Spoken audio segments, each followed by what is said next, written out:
আসসালামু আলাইকুম। আশা করি সবাই ভালো আছেন। আজ দুই ভাই সহ ঘাস কাটতে আসলাম। আমাদের ভাই ঘাস কাটা অলরেডি শুরু করে দিয়েছে। সে মনে হয় অনেক মজা করে ঘাস কাটতেছে। বা সেও আবার আনন্দও পাচ্ছে। তা আমাদের মূল বিষয় হলো, যদি আমরা খামার করতে চাই তাহলে সর্বপ্রথম আগে ঘাস লাগাইতে হবে। ঘাস না লাগালে খামারে সফলতা আসবে না। বর্তমান খড়ের বিকল্প হলো ঘাস। খড়ের যে দাম, তাতে বোঝা যায় যে ঘাস না লাগালে আপনারা খামারে সফলতা আনতে পারবেন না। তাই বলছি, গরু কিনে আনার আগে ঘাস লাগাইতে হবে। তা আজ জমিতে ঘাস কাটতে আসলাম। মোটামুটি ঘাস কাটা অর্ধেক হয়ে গিয়েছে। তা এখন ঘাস কাটা শেষ হলে আমরা চলে যাব। তা আমাদের এই ঘাসটা মোটামুটি অনেক ভালো হয়েছে, আলহামদুলিল্লাহ।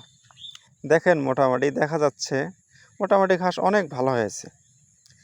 তো এরকম ঘাস হলে বেশি জমি লাগে না, অল্প কিছু জমি হলেই মোটামুটি চলে। তো দেখেন, অলরেডি মোটামুটি আমাদের ঘাস কাটা শেষ। এখন ঘাসগুলো আমরা নিয়ে যাওয়ার পর মেশিন দিয়ে কাটবো। সেটাও আপনাদেরকে দেখানো হবে কিভাবে কাটা হয়। আমরা ঘাসগুলো নিয়ে আসতেছি এবং পৌঁছে গেলাম। আর আমার ছোট ভাই দেখেন ঘাস কাটা অলরেডি শুরু করে দিয়েছে। তা আমরা সাধারণত একটা জিনিস চিন্তা করব যে খাদ্য হিসাবে যে জিনিসটা মজুত রাখা হয় সেটা হলো খড় অথবা ঘাস। তা আমরা খড় যে পরিমাণের দাম, ওই হিসাব করলে আমরা খামারে সফলতা আনতে পারবো না। তাহলে আমাদের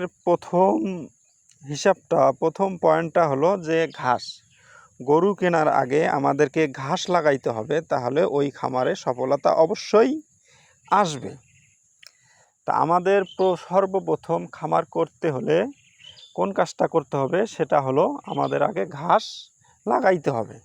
যদি আমাদের মনে করেন 10টা গরু থাকে, তাহলে ম্যাক্সিমাম একটা করে গরুর জন্য 4 থেকে 5% ঘাস লাগবে। তো অলরেডি আমাদের এখানে মনে করেন আমার 10টা গরু আছে, আমার এখানে 10টা গরু 4×10 40% ঘাস আছে। তাহলে আমার সেরকম কোনো খড়ের প্রয়োজন হয় না। তা মোটামুটি দেখেন আমাদের ঘাস কাটা অলরেডি শেষের দিকে। তো ছোটো ভাই মনে হয় অনেক মজা করে ঘাসগুলো কাটতেছে। আর ঘাসগুলো এরকম করে কাটলে এই ঘাসগুলো একটাও নষ্ট হয় না এবং গরু অনেক মজা করে খায়। দেখেন, আমাদের শখ করে এই মেশিনটা কিনে আনছিলাম। তো মোটামুটি ভালো সুন্দর এই যে কাটতেছে। দেখেন আমার ছোট ভাই মজা করে কাটতেছে। এই যে মেশিনটা বন্ধ করে দিল। দেখেন মেশিনটা ভালো করে দেখেন এবং ঘাসগুলো সরানো হচ্ছে। আশা করি সবাই ভালো থাকবেন, সুস্থ থাকবেন। সবাই সবার জন্য দোয়া রাখবেন, সবাই যেন সুস্থ থাকে, ইনশাআল্লাহ।